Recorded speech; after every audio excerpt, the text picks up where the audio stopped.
3 mobile hack कर शिक्षक के परिवार को धमकी, बेटे के अपहरण के बदले मांगे 5 लाख। बाड़ी न्यूज। सरमथुरा रोड स्थित कुशवाहा कॉलोनी निवासी सरकारी शिक्षक दयाराम प्रजापति और उनका परिवार पिछले करीब 2 महीने से अज्ञात व्यक्ति की धमकियों से परेशान है। शिक्षक का आरोप है कि आरोपी ने परिवार के 3 एंड्रॉयड मोबाइल फोन हैक कर लिए हैं और कीपैड मोबाइल पर टेक्स्ट मैसेज भेजकर लगातार मानसिक रूप से प्रताड़ित कर रहा है। शिक्षक के अनुसार आरोपी उनके 8वीं कक्षा में पढ़ने वाले बेटे को स्कूल जाते समय रास्ते से अगवा कर जान से मारने की धमकी दे रहा है। बेटे की सलामती के बदले परिवार से 5 लाख रुपए की मांग भी की जा रही है। पीड़ित ने बताया कि मोबाइल फोन को धौलपुर साइबर थाने में दिखाया गया था, जहां उन्हें ठीक किया गया, लेकिन 2 दिन बाद फिर कथित रूप से हैक हो गए। परिवार ने घर पर पत्थर फेंकने और रात में अज्ञात व्यक्ति के घर के बाहर घूमने का भी आरोप लगाया है। लगातार धमकियों के चलते परिवार में भय और मानसिक तनाव का माहौल है। शिक्षक ने कोतवाली थाने में रिपोर्ट देकर कार्रवाई की मांग की है। कोतवाली थानाधिकारी महेंद्र शर्मा ने बताया कि शिक्षक की रिपोर्ट पर जांच की जा रही है। साइबर सेल का सहयोग लिया गया है और मामले की पड़ताल जारी है। रात के अंधेरे में बिजली चोरी करने वालों की खैर नहीं। डिस्कॉम ने 70 चोरियां पकड़ी, 25 लाख का जुर्माना, एक्ट चलाने वालों पर भी नजर। विशेष रिपोर्ट। धौलपुर न्यूज। धौलपुर जिले में बिजली चोरी के खिलाफ जयपुर डिस्कॉम ने अब दिन के साथ साथ रात्रिकालीन जांच अभियान भी तेज कर दिया है। अवैध जंपर से बिजली चोरी करने वालों के साथ अब मीटर तकनीक और लोड सर्वे के जरिए कम खपत दिखाकर अधिक बिजली इस्तेमाल करने वाले उपभोक्ता भी डिस्कॉम की रडार पर हैं। अभियान के दौरान 15 अभियंताओं की टीमों ने 70 बिजली चोरी के मामले पकड़े हैं और करीब 25 लाख रुपए का जुर्माना लगाया है। डिस्कॉम अधिकारियों के अनुसार रात के समय विद्युत तंत्र से छेड़छाड़ और अवैध कनेक्शन के कारण फीडरों पर ट्रिपिंग की समस्या बढ़ती है। इसका सीधा असर उन उपभोक्ताओं पर पड़ता है जो नियमित रूप से बिजली बिल का भुगतान करते हैं। इसी को देखते हुए डिस्कॉम ने रात्रि में भी चोरी पकड़ने की कार्रवाई शुरू की है। ट्रांसफार्मर के मीटर से खुल रहा चोरी का राज। डिस्कॉम प्रत्येक ट्रांसफार्मर पर मीटर लगाने की दिशा में काम कर रहा है। इससे ट्रांसफार्मर से सप्लाई होने वाली बिजली और उपभोक्ताओं की दर्ज खपत का मिलान कर उस क्षेत्र में बिजली चोरी की स्थिति का पता लगाया जा रहा है। इसके साथ ही उपभोक्ताओं की खपत और स्वीकृत लोड का तकनीकी विश्लेषण कर संदिग्ध मामलों को चिन्हित किया जा रहा है। कम खपत वाले उपभोक्ता विशेष निगरानी में। धौलपुर से विवेक शर्मा के अनुसार मीटर से प्राप्त आंकड़ों और लोड सर्वे के आधार पर ऐसे उपभोक्ताओं की सूची तैयार की गई है, जिनकी मासिक खपत उनके स्वीकृत लोड की तुलना में असामान्य रूप से कम है। इन उपभोक्ताओं की टीमों द्वारा जांच की जा रही है। जांच के दौरान ऐसे मामले भी सामने आए हैं, जहां कम बिजली खपत दर्ज होने के बावजूद घरों में एसबीई जैसे अधिक बिजली खपत वाले उपकरण इस्तेमाल किए जा रहे थे। वास्तविक लोड के अनुसार बढ़वाएं स्वीकृत भार। से विवेक शर्मा ने उपभोक्ताओं से अपील की है कि वे अपने वास्तविक विद्युत भार के अनुसार स्वीकृत लोड बढ़वाएं, ताकि विद्युत तंत्र को वास्तविक मांग के अनुरूप मजबूत किया जा सके। उन्होंने बिजली चोरी से दूर रहने की भी अपील करते हुए कहा कि चोरी पकड़े जाने पर उपभोक्ता को भारी जुर्माना भरना पड़ सकता है। उन्होंने स्पष्ट किया कि निर्धारित जुर्माना राशि जमा नहीं कराने पर संबंधित के खिलाफ बिजली थाने में मुकदमा दर्ज कराया जाएगा। डिस्कॉम की इस कार्रवाई के बाद रात के समय अवैध तरीके से बिजली इस्तेमाल करने वाले उपभोक्ताओं में हड़कंप की स्थिति है। आज धौलपुर कस्बे के अंतर्गत विजिलेंस अभियान चलाया गया है और इसमें जिले भर के 15 अभियंताओं ने विजिलेंस जांच की है, जिसमें 70 उपभोक्ताओं को बिजली चोरी करते हुए पकड़ा गया है। इसमें बिजली चोरी पकड़ने में जहां जंपर डाल के चोरी की जा रही थी उनको तो पकड़ा ही है, साथ में हमने तकनीक का भी उपयोग किया और स्मार्ट मीटर के अंतर्गत किस तरीके से उनका कंजप्शन या लोड पैटर्न रहा है उसको भी देखते हुए कई उपभोक्ताओं की बिजली चोरी को पकड़ा गया है। मेरा जो भी बिजली चोरी में संलिप्त हैं उनसे ये विशेष आग्रह रहेगा कि वो बिजली चोरी को छोड़ें और यदि कनेक्शन नहीं है तो कनेक्शन अप्लाई करें, साथ ही यदि कनेक्शन है तो मीटर से ही बिजली का उपयोग सुनिश्चित करें, जिससे उनको भी पेनल्टी विभाग द्वारा लगाई जाती है उससे बचा जा सके। साथ ही जो पड़ोसी या जो उनके कॉलोनी में उन विद्युत व्यवधान पैदा होता है उससे भी बचा जा सके।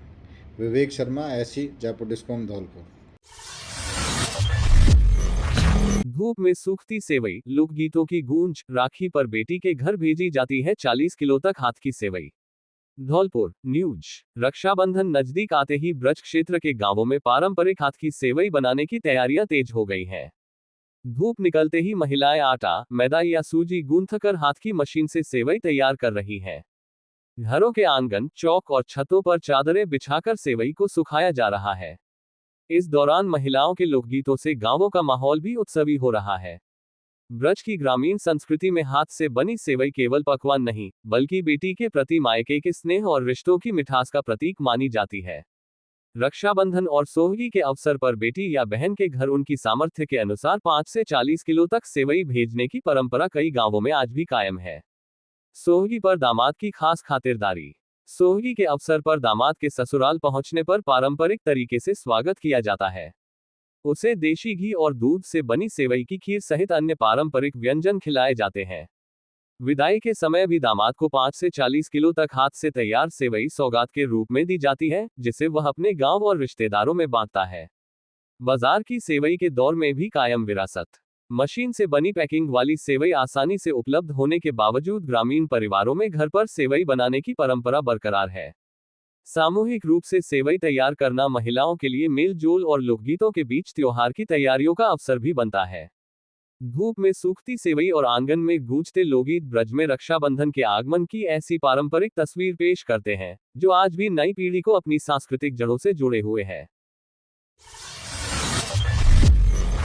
राजाखेड़ा तहसीलदार ने ली बैठक, पटवारी, भू अभिलेख निरीक्षक एवं ग्राम सचिवों को दिए निर्देश। राजाखेड़ा न्यूज। राजाखेड़ा पंचायत समिति सभागार में जनगणना अधिकारी एवं तहसीलदार दीप्ति देव के नेतृत्व में डीसीएचबी ट्रेनिंग का आयोजन किया गया। आगामी पंचायत एवं निकाय चुनाव की सरगर्मियां एवं तेज होती जा रही है और राजाखेड़ा स्थानीय प्रशासन भी अब मुस्तैद नजर आ रहा है। आगामी व्यवस्थाओं को लेकर मंगलवार को राजाखेड़ा तहसीलदार दीप्ति देव ने पंचायत समिति सभागार में स्थानीय पटवारी, आईएलआर एवं ग्राम विकास अधिकारियों की बैठक ली, जिसमें तहसीलदार दीप्ति देव ने दिशा निर्देश देते हुए बताया कि डीसीएचबी प्रशिक्षण के लिए सभी को एकत्रित किया गया है, जिसमें समस्त ग्रामीण क्षेत्र के पदाधिकारी अपने कार्य क्षेत्र के किसी एक गांव की सूचना निर्धारित संलग्न प्रपत्र में भरकर साथ लेकर आए, जिसके साथ ही सभी को पोर्टल एवं मोबाइल ऐप का व्यावहारिक अभ्यास करवाया जाएगा।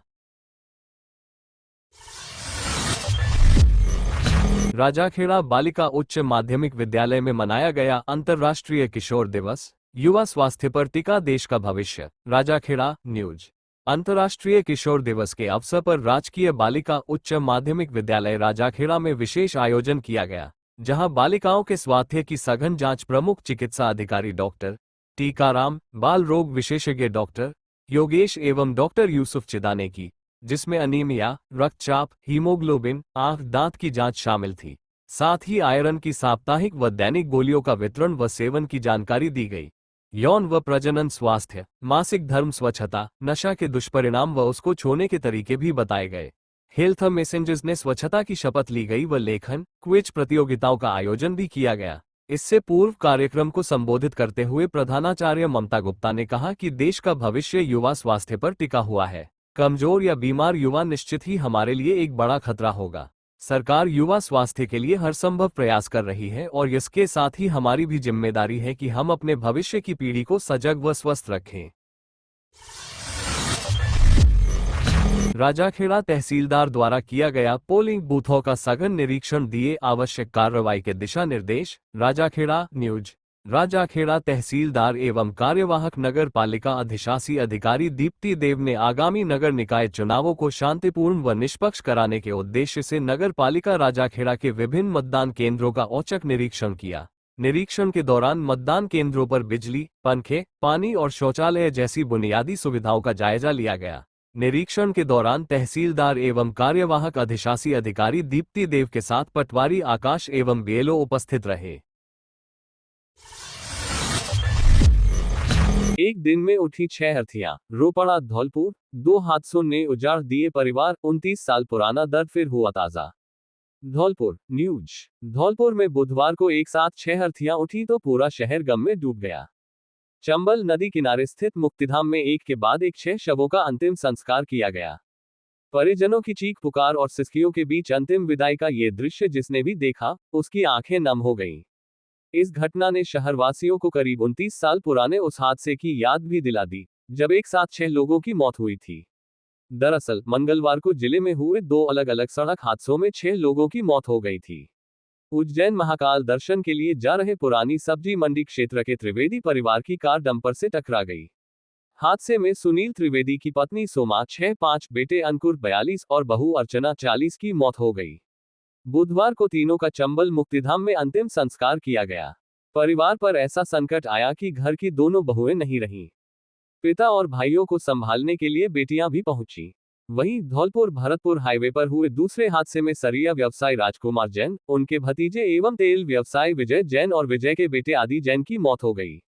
तीनों के शव घर पहुंचने पर कोहराम मच गया। अंतिम संस्कार के दौरान सबसे मार्मिक दृश्य तब सामने आया जब मयंक ने कांपते हाथों से अपने पिता राजकुमार जैन को मुखाग्नि दी। 29 साल पुराना दर्द फिर हुआ ताजा। धौलपुर में 12 अक्टूबर 1997 को जयपुर के पास टाटा सूमो पलटने से हनुमान तिराहे पर रहने वाले तिवारी परिवार के 6 लोगों की मौत हुई थी। तब भी शहर ने एक साथ 6 अर्थियां उठते देखी थी। करीब 3 दशक बाद मंगलवार के हादसों ने उस दर्दनाक घटना की याद फिर ताजा कर दी। 2 हादसों में 6 जिंदगियां खत्म हुई और बुधवार को चंबल किनारे 6 चिताएं जली। धौलपुर ने एक ही दिन में 6 अपनों को अंतिम विदाई दी और पूरा शहर शोक में डूब गया। कॉलेज चुनाव बहाल कराने और सेमेस्टर प्रणाली पर पुनर्विचार की मांग, युवाओं ने राज्यपाल के नाम सौंपा ज्ञापन। बाड़ी न्यूज। राजस्थान में छात्र संघ चुनाव बहाल कराने और कॉलेजों में लागू सेमेस्टर प्रणाली पर पुनर्विचार की मांग को लेकर बाड़ी क्षेत्र के युवाओं और छात्र नेताओं ने राज्यपाल के नाम ज्ञापन सौंपा। ज्ञापन में कहा गया कि वर्ष 2023 से छात्र संघ चुनाव बंद होने के कारण कॉलेज विद्यार्थियों में रोष है। छात्र नेताओं का कहना है कि छात्र राजनीति के माध्यम से ही युवाओं को नेतृत्व का अवसर मिलता है और भविष्य में राजनीति में आगे बढ़ने का मंच तैयार होता है। ज्ञापन में कहा गया कि छात्र संघ चुनाव नहीं होने से कॉलेज विद्यार्थियों की समस्याओं और मांगों को प्रशासन एवं सरकार तक प्रभावी ढंग से पहुंचाने वाला कोई निर्वाचित छात्र प्रतिनिधि नहीं है। इससे विद्यार्थियों में असंतोष बढ़ रहा है। युवाओं ने कहा कि छात्र जीवन में नेतृत्व की शुरुआत के लिए छात्र संघ चुनाव महत्वपूर्ण भूमिका निभाते हैं, इसलिए चुनाव व्यवस्था को पुनः शुरू किया जाना चाहिए। सेमेस्टर प्रणाली से बड़ा आर्थिक बोझ। ज्ञापन में कॉलेजों में लागू की जा रही सेमेस्टर प्रणाली को लेकर भी चिंता जताई गई। युवाओं का कहना है कि प्रत्येक सेमेस्टर में परीक्षा और फीस की प्रक्रिया दोहराने से विद्यार्थियों पर अतिरिक्त आर्थिक बोझ पड़ रहा है। बाड़ी एवं आसपास के क्षेत्र में बड़ी संख्या में आर्थिक रूप से कमजोर तथा SC/ST वर्ग के परिवार रहते हैं। ऐसे परिवारों के विद्यार्थियों के लिए बार बार फीस जमा करना और अन्य शैक्षणिक खर्च उठाना मुश्किल हो सकता है। ज्ञापन में राज्यपाल से मांग की गई कि विद्यार्थियों के हितों को ध्यान में रखते हुए छात्रसंघ चुनाव तत्काल बहाल कराए जाएं तथा सेमेस्टर प्रणाली पर पुनर्विचार कर पूर्व व्यवस्था लागू करने पर विचार किया जाए। युवाओं ने कहा, छात्रों की आवाज को मिले लोकतांत्रिक मंच।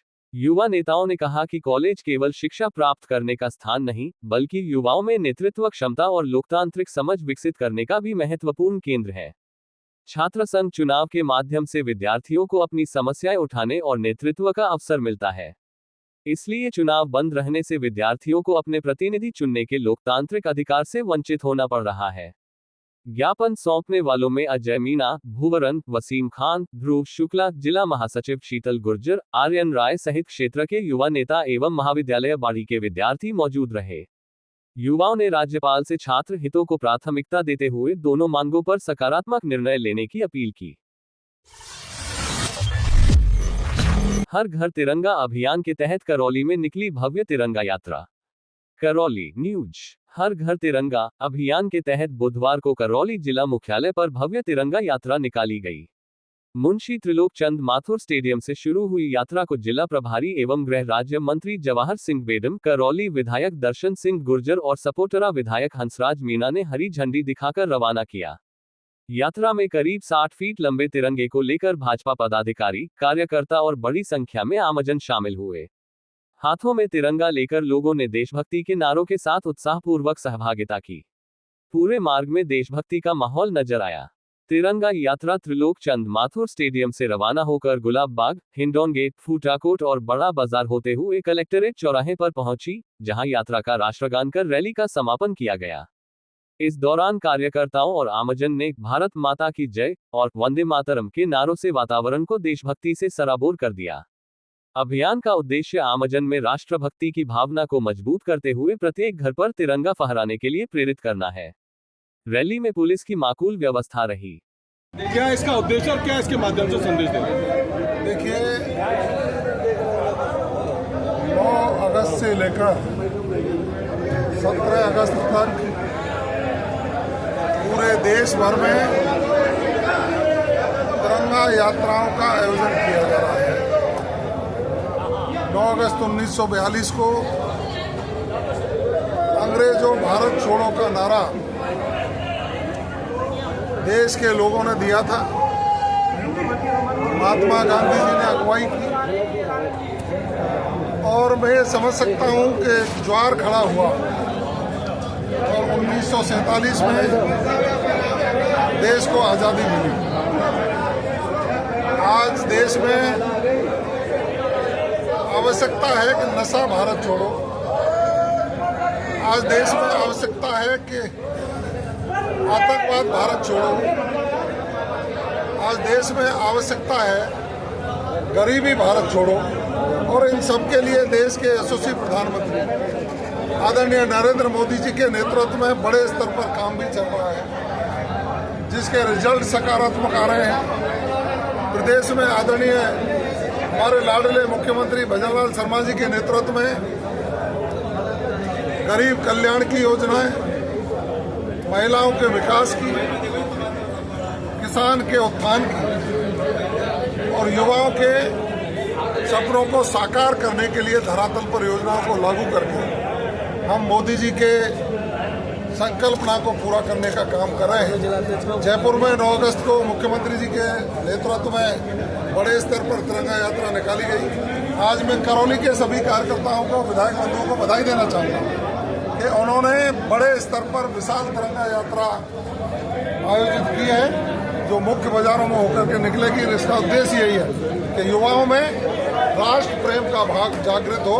एक भारत श्रेष्ठ भारत की परिकल्पना को पूरा करने के लिए हम एकजुट होकर के एक चीज और सरकार यूसीसी पर काम कर रही है केंद्र सरकार की इस तरह, और इसको लेके जो प्रतिपक्षी के नेता है टीकाराम जूली उन्होंने आलोचना की है। उन्होंने आरोप लगाया कि इसके न सिर्फ बड़ा चढ़ाकर दिखा रहे हैं, साथ ही राजनीति करने का भी आरोप लगाया। देखिए, कांग्रेस के लोगों को हर चीज से परहेज है, उनको तिरंगा से परहेज होने लगे। वो कभी देश की सेनाओं पर सवाल उठाते हैं, बाहर जाकर के उनके नेता भारत के विरोध में भाषण देते हैं। तो कांग्रेस की तो मति मारी गई है। हम कहते हैं कि राष्ट्र प्रेम के भाव को लेकर तिरंगा यात्रा निकल रही है, कांग्रेसी भी शामिल होना। नहीं, यूसीसी को लेके वो विरोध कर रहे हैं, उनका आलोचना की है यूसीसी को लेकर। मैं कह सकता हूं कि कांग्रेस की ओछी मानसिकता के कारण वो विभिन्न तरीके के बयान जारी करते हैं। डाइट की दीवारों पर अमर हुई धौलपुर के स्वतंत्रता सेनानियों की गौरवगाथा, भावी शिक्षक जानेंगे स्थानीय वीरों का इतिहास। विशेष रिपोर्ट। धौलपुर न्यूज। तिरंगा महोत्सव एवं आजादी की 80वीं वर्षगांठ के अवसर पर जिला शिक्षा एवं प्रशिक्षण संस्थान डाइट धौलपुर में जिले के स्वतंत्रता सेनानियों के सम्मान में विशेष पहल की गई है। डाइट परिसर में स्थानीय स्वतंत्रता सेनानियों की नाम पट्टिका स्थापित की गई, जिसमें आजादी के आंदोलन में योगदान देने वाले सेनानियों के नाम एवं उनके संघर्ष से जुड़ी जानकारी प्रदर्शित की गई है। ये पहल डाइट के प्रधानाचार्य गोविंद गर्ग के निर्देशन एवं कार्यालय के सहायक लेखाधिकारी अमिताभ बच्चन की सतत मॉनिटरिंग में पूरी हुई। नाम पट्टिका स्थापित करने का उद्देश्य केवल स्वतंत्रता सेनानियों के नामों को प्रदर्शित करना नहीं, बल्कि वर्तमान और भावी पीढ़ी को उनके त्याग, संघर्ष, साहस और राष्ट्रभक्ति से परिचित कराना है। भावी शिक्षकों को स्थानीय इतिहास से जोड़ने की पहल। धौलपुर जिले के अनेक स्वतंत्रता सेनानियों ने अंग्रेजी हुकूमत के खिलाफ आंदोलन में भाग लिया और देश की आजादी के लिए संघर्ष किया। डाइट में स्थापित ये नाम पट्टिका अध्ययनरत छात्र छात्राओं के लिए जीवंत इतिहास का माध्यम बनेगी। खासतौर पर भावी शिक्षक शिक्षिकाएं इन स्वतंत्रता सेनानियों के योगदान से परिचित होकर भविष्य में विद्यालयों में विद्यार्थियों को स्थानीय इतिहास और स्वतंत्रता आंदोलन की गौरवगाथा से जोड़ सकेंगे। भूले बिसरे नायकों की स्मृतियों को मिला स्थायी स्थान। समय के साथ स्थानीय स्वतंत्रता सेनानियों के योगदान की जानकारी नई पीढ़ी तक सीमित होती जा रही है। ऐसे में डाइट परिसर में नाम पट्टिका स्थापित करना उनके बलिदान और योगदान को चिरस्थायी बनाने की दिशा में महत्वपूर्ण कदम है। यहां आने वाले विद्यार्थी इन नामों को देखकर अपने जिले के इतिहास से परिचित हो सकेंगे। अन्य सरकारी संस्थानों के लिए बनी मिसाल। डाइट की यह पहल जिले के अन्य सरकारी कार्यालयों, विद्यालयों, महाविद्यालयों एवं संस्थानों के लिए भी प्रेरणादायक उदाहरण है। यदि अन्य संस्थानों में भी स्थानीय स्वतंत्रता सेनानियों के नाम, उनके संघर्ष और योगदान को प्रदर्शित किया जाए तो इससे युवा पीढ़ी अपने क्षेत्र के गौरवशाली इतिहास से और अधिक मजबूती से जुड़ सकेगी। आजादी की 80वीं वर्षगांठ पर स्थापित ये नाम पट्टिका संदेश देती है कि स्वतंत्रता का इतिहास केवल पुस्तकों तक सीमित न रहकर संस्थानों और नई पीढ़ी की स्मृतियों में भी जीवंत रहना चाहिए। डाइट धौलपुर की यह पहल स्थानीय इतिहास के संरक्षण और स्वतंत्रता सेनानियों के सम्मान के साथ युवाओं में राष्ट्रभक्ति की भावना मजबूत करने की दिशा में सार्थक कदम है। मदन मोहन मंदिर में उमड़ा आस्था का सैलाब, हजारों श्रद्धालुओं के बीच पुलिस की कड़ी सुरक्षा, परकोटे में वाहनों की no entry. Karauli news. Radharaman Saraswat, वरिष्ठ पत्रकार। करौली के प्रसिद्ध आस्था धाम श्री मदन मोहन जी मंदिर में बुधवार को श्रद्धा और आस्था का अद्भुत नजारा देखने को मिला। सुबह से ही मंदिर में दर्शन के लिए श्रद्धालुओं का पहुंचना शुरू हो गया और देखते ही देखते मंदिर परिसर एवं आसपास के बाजारों में श्रद्धालुओं की भारी भीड़ उमड़ पड़ी। हजारों श्रद्धालुओं ने भगवान मदन मोहन के दर्शन कर सुख समृद्धि, खुशहाली और परिवार की मंगल कामना की। श्रद्धालुओं की बढ़ती भीड़ को देखते हुए पुलिस एवं प्रशासन पहले से ही सतर्क नजर आया। मंदिर परिसर से लेकर आसपास के बाजार क्षेत्र तक सुरक्षा और यातायात व्यवस्था को मजबूत किया गया। शांति एवं कानून व्यवस्था बनाए रखने के लिए 100 से अधिक पुलिसकर्मियों की तैनाती की गई। पुलिसकर्मियों ने भीड़ को व्यवस्थित करने के साथ श्रद्धालुओं की आवाजाही को सुचारू बनाए रखने में महत्वपूर्ण भूमिका निभाई। परकोटे में वाहनों की एंट्री पर रोक। भीड़ के दबाव और यातायात व्यवस्था को नियंत्रित करने के लिए शहर के परकोटे के अंदर तिपहिया और 4 पहिया वाहनों के प्रवेश पर प्रतिबंध लगाया गया। वहीं बड़ा बाजार से फूटा कोट तथा फूटा कोट से मदन मोहन जी मंदिर की ओर जाने वाले मार्गों पर 2 पहिया वाहनों की आवाजाही भी रोक दी गई। इससे मंदिर की ओर पैदल जाने वाले श्रद्धालुओं को अपेक्षाकृत सुगम रास्ता मिला और भीड़ को नियंत्रित करने में पुलिस को मदद मिली। अलग अलग प्रवेश और निकासी मार्ग से मिली राहत। मंदिर में श्रद्धालुओं की सुविधा को ध्यान में रखते हुए प्रवेश और निकासी के लिए अलग अलग मार्ग निर्धारित किए गए। पुलिस और प्रशासन के जवान लगातार व्यवस्थाओं पर नजर बनाए रहे।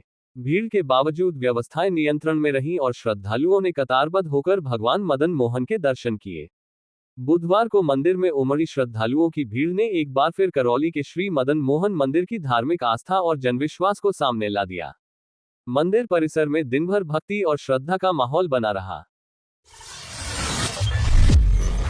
राजाखेड़ा विधानसभा क्षेत्र की उप तहसील मनिया में संत रविदास जी के समरसता संकल्प अभियान के अंतर्गत निकली कलश वंदन यात्रा। राजाखेड़ा न्यूज। राजाखेड़ा विधानसभा क्षेत्र के मनिया कस्बे में संत शिरोमणि श्री गुरु रविदास जी महाराज के समरसता संकल्प अभियान के अंतर्गत भव्य कलश वंदन यात्रा का आयोजन किया गया। यात्रा में सम्मिलित होकर संत रविदास जी महाराज के समरसता, समानता एवं सामाजिक एकता के संदेश को नमन किया गया। इस अवसर पर उपस्थित जनों को संबोधित करते हुए कहा गया कि संत रविदास जी का जीवन और विचार हमें भेदभाव से ऊपर उठकर समरस और सशक्त समाज के निर्माण की प्रेरणा देते हैं। उनके बताए मार्ग पर चलकर ही हम एक संगठित और समृद्ध राष्ट्र का निर्माण कर सकते हैं।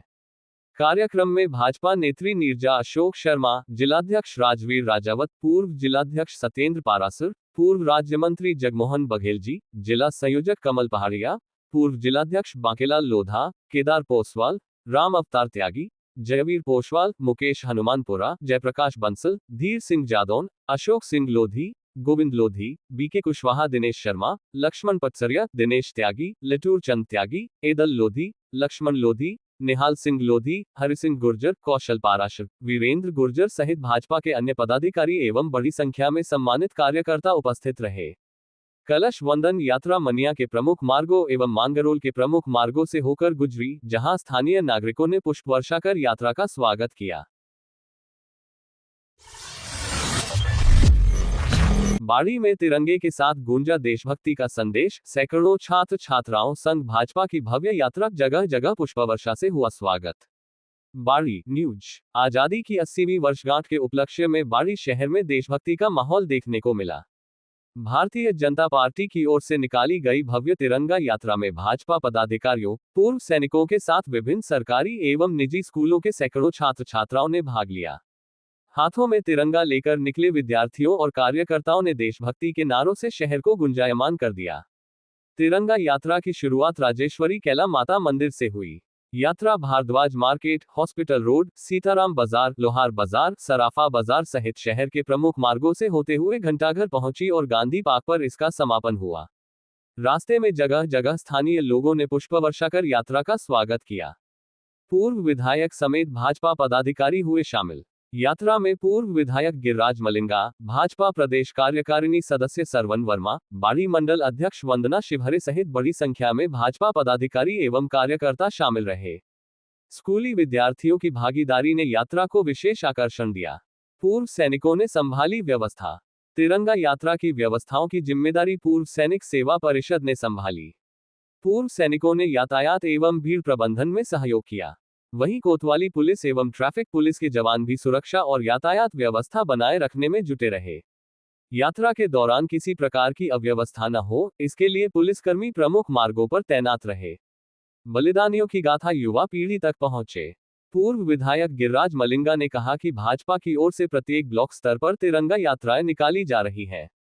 इनका उद्देश्य आमजन में देशप्रेम और राष्ट्रभक्ति की भावना को मजबूत करना है। प्रदेश कार्यकारिणी सदस्य सरवन वर्मा ने कहा कि स्वतंत्रता सेनानियों और शहीदों के बलिदान के बाद देश को आजादी मिली। उनके त्याग को हमेशा याद रखना और युवा पीढ़ी को उनके संघर्ष से परिचित कराना हम सभी की जिम्मेदारी है। यात्रा की मेजबानी बाड़ी मंडल अध्यक्ष वंदना शिवहरे और उनकी टीम ने की। इस दौरान दिनेश गर्ग मामा, शिव कुमार शर्मा, पूर्व सूबेदार मुकेश शर्मा, दारा सिंह पचौरी, विष्णु शिवहरे सहित बड़ी संख्या में भाजपा कार्यकर्ता एवं शहरवासी मौजूद रहे। स्वतंत्रता दिवस रक्षाबंधन को लेकर पुलिस अलर्ट, सीएलजी बैठकों में सुरक्षा व्यवस्था पर मंथन। धौलपुर न्यूज। स्वतंत्रता दिवस, रक्षाबंधन एवं आगामी चुनावों को शांतिपूर्ण और सुरक्षित माहौल में संपन्न कराने के लिए धौलपुर पुलिस ने सुरक्षा तैयारियां तेज कर दी हैं। पुलिस अधीक्षक विकास सांगवान के निर्देशन में जिले के सभी थाना क्षेत्रों में सीएलजी सदस्यों के साथ बैठकें आयोजित कर कानून व्यवस्था और सुरक्षा को लेकर संवाद किया जा रहा है। इसी क्रम में कोतवाली थाना धौलपुर में अतिरिक्त पुलिस अधीक्षक वैभव शर्मा ने सीएलजी सदस्यों की बैठक ली। इसमें वृत्ताधिकारी कृष्ण राज जांगेड और थानाधिकारी रामकिशन यादव सहित सीएलजी सदस्य मौजूद रहे। बैठक में स्वतंत्रता दिवस एवं रक्षाबंधन के दौरान सुरक्षा व्यवस्था, आगामी चुनावों और अन्य आयोजनों में शांति एवं सौहार्द बनाए रखने पर चर्चा हुई। एएसपी वैभव शर्मा ने क्षेत्र की संवेदनशील जगहों और कानून व्यवस्था से जुड़े मुद्दों की जानकारी लेते हुए सीएलजी सदस्यों से सुझाव प्राप्त किए। उन्होंने संदिग्ध गतिविधियों, अफवाहों अथवा कानून व्यवस्था प्रभावित करने वाली सूचनाओं की तत्काल पुलिस को जानकारी देने की अपील की। साथ ही सोशल मीडिया पर प्रसारित भ्रामक सूचनाओं को बिना पुष्टि आगे नहीं बढ़ाने के लिए आमजन को जागरूक करने का आग्रह किया। धौलपुर पुलिस ने आमजन से शांति व्यवस्था बनाए रखने में सहयोग करने और किसी भी संदिग्ध गतिविधि की सूचना तत्काल पुलिस को देने की अपील की है।